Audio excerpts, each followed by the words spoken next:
Well, how y'all gunfighters doing today? Today's an episode that may be a little bit unusual from what you normally hear from other gun channels and even myself. Why you shouldn't always listen to me. Yeah, that's what we're going to talk about. Why you shouldn't always listen to me as I talk to you. But I think it'll make sense when we get into it. So, with further ado, I'm going to put in the bio, and then after that, we'll get into the main topic, guys. I'll roll into a quick abbreviated bio and then into the main topic. First and foremost, I am a Christian. I don't apologize for that. God is number one in my life. I grew up hunting and fishing in the backwoods of the southeastern United States at a very early age. Some of my earliest memories are with firearms. I joined the Marine Corps at 17, did a couple of combat tours in Iraq. By God's grace, He got me through that safely.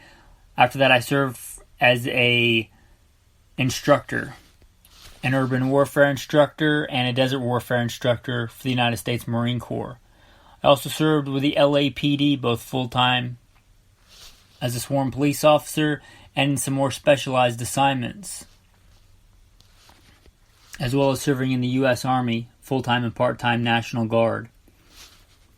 I've been a F.B.I. firearms instructor, still am an F.B.I. firearms instructor, have been for a lot of years, also N.R.A. certified and some other three-letter government agency certified. I've been a private contractor for a three-letter government agency I won't specify. I've been the commander of a tactical team in a large metropolitan area. By God's grace, He got me through all that in one piece, not because I'm better, but because He chose to have grace and mercy on me. I've been a professional hunter and guide. Professionally hunted things like buffalo and elk. Not many people today can say they've done that, but I'm blessed to be able to say that I have.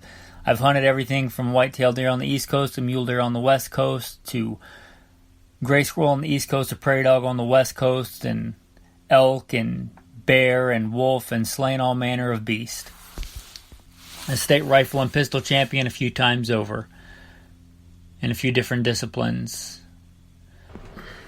Now those experiences, it's not because I'm bigger or badder, certainly not bigger. In fact, I met one of the patrons in real life and he said something to the effect of, "I thought you'd be bigger."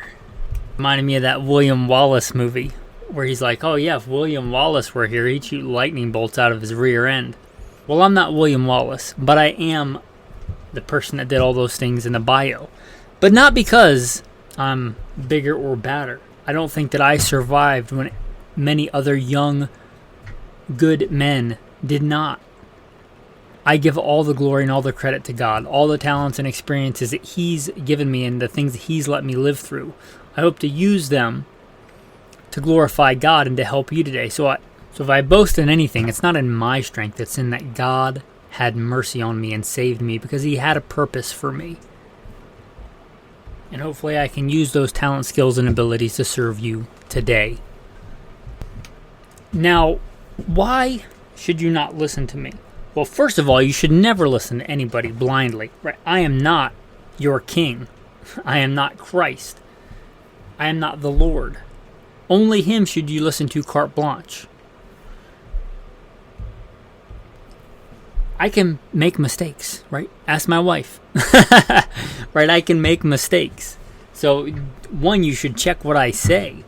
But even if I'm giving you straight dope, meaning honest data obtained by previous engagements. That's what dope stands for in the rifle, in the shooting, in the gun culture vernacular. Dope. Even if I'm giving you straight dope on real-world first-hand experience, that may not apply to you. Right? And that's the bigger thing we're going to talk about today. Hopefully I do my best, which is not perfect, to give you straight, unbiased opinions. But maybe that doesn't apply to you. This is gunfighter life, and I don't apologize for that. I don't want to change the podcast, but I realize that many people have never been a professional gunfighter. Now, hopefully you see yourself as a protector, a provider, one willing to wield the sword and protect those around you, and you should take that seriously. But that doesn't apply across the board. And that's okay. That's okay if you don't. And not all guns and all purchases and everything have to be viewed through that lens. The subtitle of this podcast is Gunfighter Life and then Survival Guns. And I view survival in two main categories. There are many subcategories, but putting food on the table and protecting life, human life. Both of those, I think, are important for survival in different ways, but both very important. And I try to come at this podcast that way. Here's the thing. Maybe you don't care about those things. Maybe you like hunting and you're capable hunter, but you don't really care about it being practical. And here's what I mean. Let's say that you live east of the Mississippi, which many people do, and you've always dreamed about going and hunting pronghorn antelope, speed goat, which are actually a sheep, confusingly enough, but even though we call them antelope. But I digress. You've wanted to do that for 20 years, and you've worked hard and taken care of your family, and you want to go out west, by golly, and you want to hunt in Arizona, New Mexico, Idaho, somewhere like that for speed goat. That's what you want to do, and you've been saving up, and you're not irresponsible with your money, and you want just the epitome of fine rifles for doing that task. Right? If I was thinking about like maybe the epitome of that, it would be like a Weatherby Mark V and 257 Weatherby. Right? Like a match made in heaven for how I like to hunt pronghorn. Spot and stalk hunting, out on plateaus, desert to high desert terrain. Right? It's a beautiful rifle for that. Now, does that really make logical sense if you... It's a fine rifle and a fine combo for that, perhaps the best. But unless you're guiding for that or you're doing that a lot or you live there, does it really make sense financially, practically, to buy that rifle to hunt an animal that you're going to get 75 pounds of meat off of? Right? If you divide that, let's say 75 pounds of meat by the cost of the rifle and the ammo, there's no way you can make that practically make sense. Right? But it doesn't have to. Because you don't have to justify yourself to me. So you shouldn't always listen to me. Will the 243 that you've been hunting with for a decade be almost as good in every situation? Yeah, probably. And probably will make no difference. But who cares? If you've been saving up and you really want to hunt the Southwest deserts with a, Weatherby Mark V and 257 Weatherby, you've always wanted to do it, then do it. You don't have to listen to me, right? That doesn't apply. The cost of that meat per pound is not in your equation, and nor should it have to be, right? Again, you don't have to justify yourself to me. Here's another one, and I try not to be this, but many gun channels, and I'm not going to call out anybody else, but many gun channels take bribes. Many are sponsored by a certain company, so you should look at it through that lens, like, you shall take no bribe, for a bribe blinds the eyes of the wise and twists the words of the righteous. Why I appreciate you patrons stepping up and supporting. But many take sponsors. Many will, right? You gotta imagine whether they want to or not, that's gonna skew their opinion on stuff. And what I think sometimes is even worse is people that take free stuff from pretty much anybody that will give it to them. Because then you get some wishy-washy, wet noodle opinion of like, oh, everything's good. This is good. This is good. This gun's good. And this gun's good too. They're all good. No. In my opinion, some guns are junk. Some guns are cheap junk. Some guns are expensive junk. Some guns are cheap and good, and some guns are expensive and good. But the fact remains, to me, some guns are straight up junk, the way that I view them. And again, I view them from a practical perspective, as far as they need to be reliable, dependable. But maybe you don't care about that, right? Maybe that doesn't apply to you. Again, I think a lot of people get into guns and preparedness, survival, mostly for the stuff, because they want to buy cool kit. And hey, there's worse stuff that you could spend your money on, especially with this economy and inflation, right? It's probably better that you buy guns than you have a car payment. You're probably better off with an old beater car that you have paid off and a bunch of guns than a nice new car and cheap guns, because that car is only going down in value, and you're making yourself a slave to debt to have a car payment for something that's losing value makes no sense. So if you just want to buy guns because they hold some of their value and you don't care that they're reliable, then get a Springfield XD. Yeah, I said it, because I don't have sponsors here. Maybe you don't care about trusting your life to it. Maybe you just want a cool, fun gun. Maybe you just want to turn money into noise. That's like your range therapy. Hey, man, you don't have to listen to me. If you want an XD because they feel good in your hand, not actually going to carry the thing, then my opinion on that doesn't matter, right? Because it's null and void to you. It is not germane to your parameters. Right? My left and right lateral limits need not be your left and right lateral limits. And I think I've been too rigid in that. So if you've listened for a while, for one, don't think that you have to please me or justify yourself to me. Again, you don't have to please me or justify yourself to me at all. If you're just going to turn money into noise, then pretty much any gun will do that, right? And the vast majority of guns, unless you're getting something really crazy, or they're going to be safe. Even if they fail, I'll even give it to Springfield. Even when they fail, they generally don't kill you. They generally fail in a safe manner, right? So, again, don't think that my choices always have to be your choices. Like the whole 3-year rule. You know my general rule. And I didn't come at that rule by happenstance. I came that way by being burned several times. By buying guns when they first came out. It's like, oh, this is going to be really cool. And I bought into the marketing hype and I get it and it doesn't work.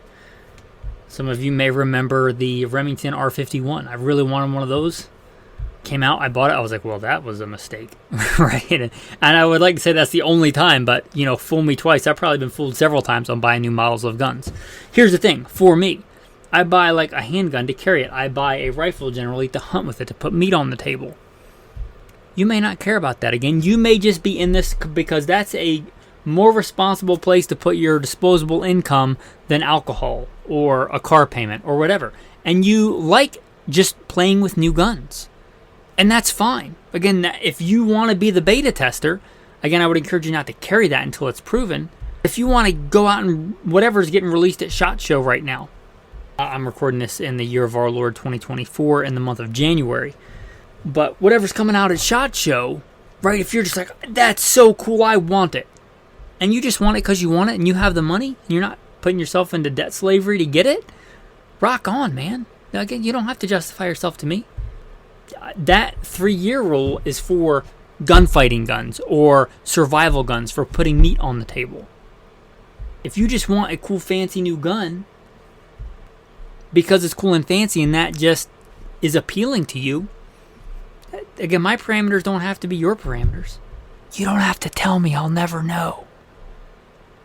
Right? Right? It doesn't matter that I find it okay. You need not justify yourself to me. I got a guy in the chat, in the insider chat, been a patron a long time. Thank you for all you patrons, by the way. But let's just say his taste in guns and my taste in guns are vastly different. He just kind of likes cheap guns. I think just because he likes to have a lot of guns and he can buy more of the cheap guns. And that's fine, right? I know his go-to carry gun. It's a good one. He's got a bunch of other guns. He likes buying the cheap guns. There's nothing wrong with that, right? That works for him. That keeps him motivated, keeps him in the gun culture, the gun community, that, when he gets, I don't know how often, I'm just making this up, let's say every month, he's got it allotted to buy a new gun. And that is going to be a cheap gun because that's what he's got allotted. And he would rather do that than save up for, 10 months and buy a Wilson Combat. Again, don't have to justify yourself to me. If you'd rather have the more cheap guns just because you like trying different guns, have at it, man. You got a safe full of cheap guns.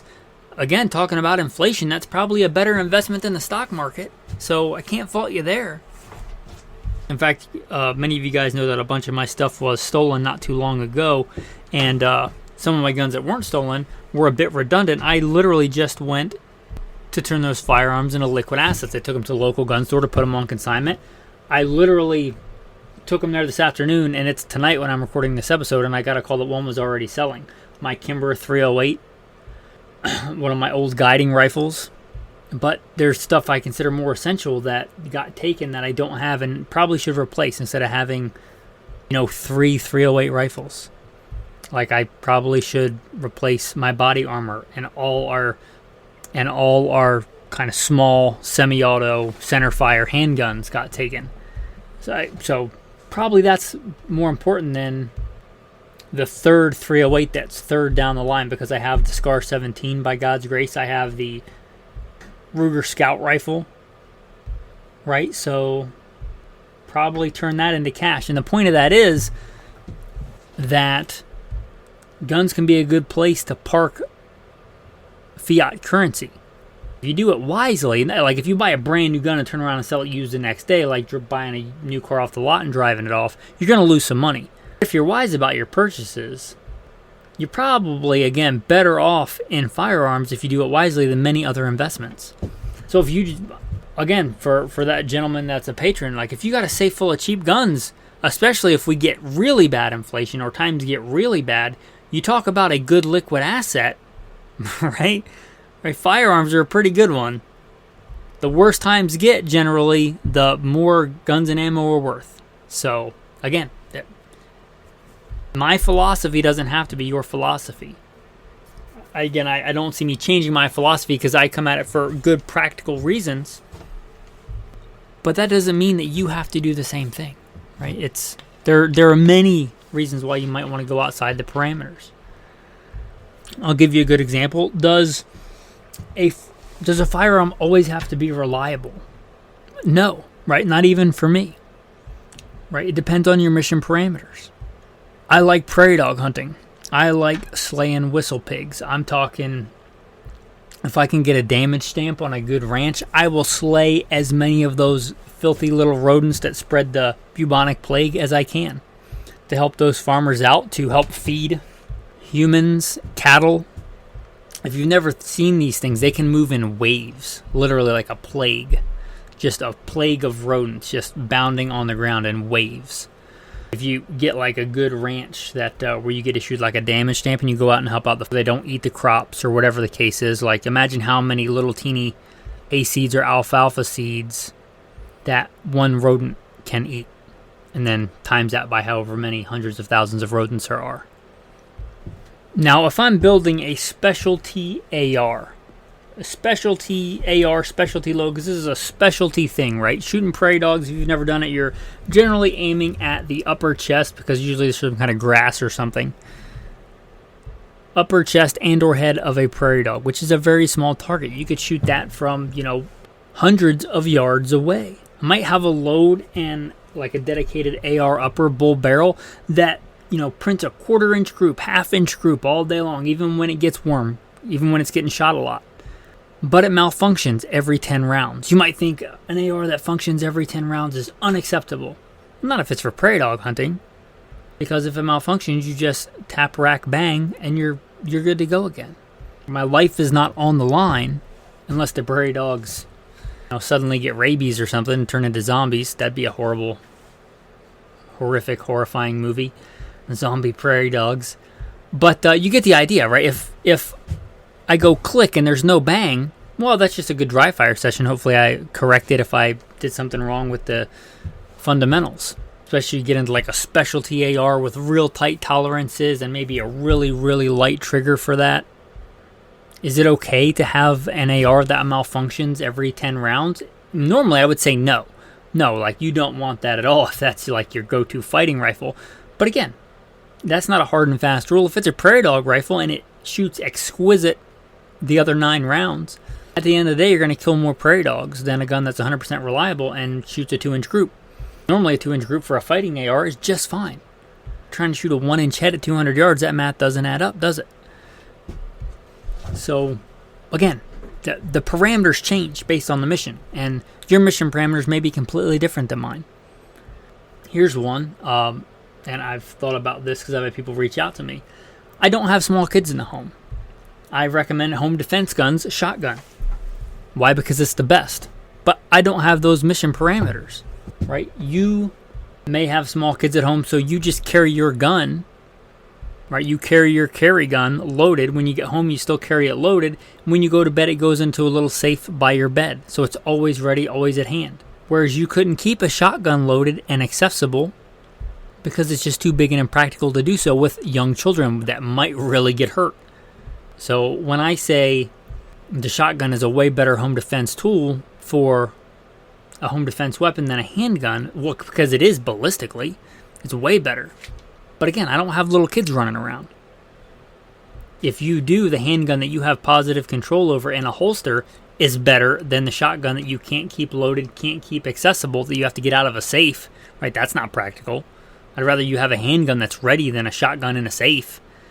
Might as well be on the moon if somebody breaks in. So again, you don't have to take my advice on that. If I say the shotgun is the preeminent de facto standard for home defense, and I think it's the best choice ballistically. But again, you may have different mission parameters than me. So I think I've beat that dead horse enough, but I just wanted to give you some examples of why you don't always have to listen to me. Right? I'm not infallible. Hopefully you appreciate my opinions because they're based on real-world first-hand experience, and I don't take any bribes. But don't think that you have to arrive at the same conclusions that I do.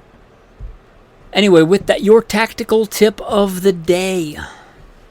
This is broad, but I think really helpful. One of the patrons, we have a group chat for patrons, and hopefully it's a good beneficial thing to everybody. It's not just me on there giving advice. It's iron sharpening iron. One of the guys was having a problem with his semi-auto shotgun, and the basic advice applies to more than just semi-auto shotgun, right? What is Occam's razor, right? The simplest solution first, simplest explanation first, like simplest thing you can look at first. He was having problems with the semi-auto. He also lives in a really cold place. He said it was working fine when it was warm, and it got really cold and it wasn't working.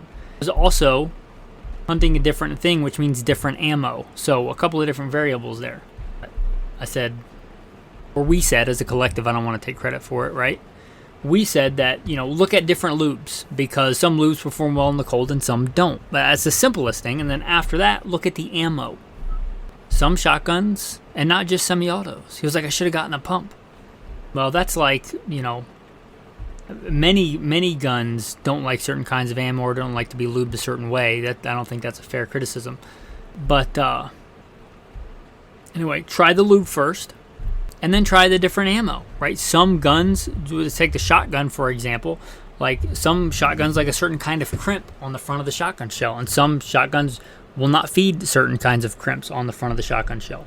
Certain shotguns, just like certain brands over other brands, either they pattern better or they feed better or both. It doesn't even mean that ammo is better. It just means that it's better for that gun. That's why you have to get out and train and test your kit. So when you're looking at a problem, especially we're more specifically talking now about gun problems, so what's the easiest, most logical solution for that problem? Is it to get frustrated and sell the gun or take a Dremel to it? No, but you might get there. But what's the easiest solution first? Maybe the lube just wasn't rated for that cold of weather, right? If you're hunting in central Canada and it's minus 30, minus 50 degrees, right? Not all lubrication is going to do well in that environment. You move into the world of like semi-automatic handguns. You get light strikes. Okay, well, have you shot that gun a lot? Have you cleaned out the firing pin channel? Firing pin channels can accumulate quite a bit of dirt and grit and grime, which lessens the velocity of that firing pin. You get below a certain threshold, and it will fail to reliably detonate the ammo.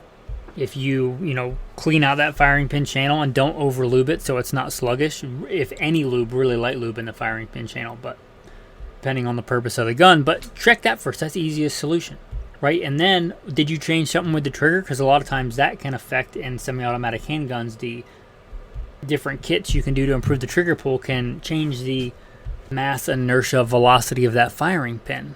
So maybe, again, you change ammo. Some primers are harder than others, especially military primers are super hard. So as long as it detonates your carry ammo reliably and you just bought the cheapest bulk surplus garbage military surplus ammo and it has a couple of light strikes with that, but most other actual good brands that you would ever run through that for any realistic environment like Federal, Winchester, Remington, those all work fine, then do you really care that 1 out of every 20 NATO primers doesn't get detonated? Maybe, if that's like your apocalypse gun and you're stockpiling NATO ammo.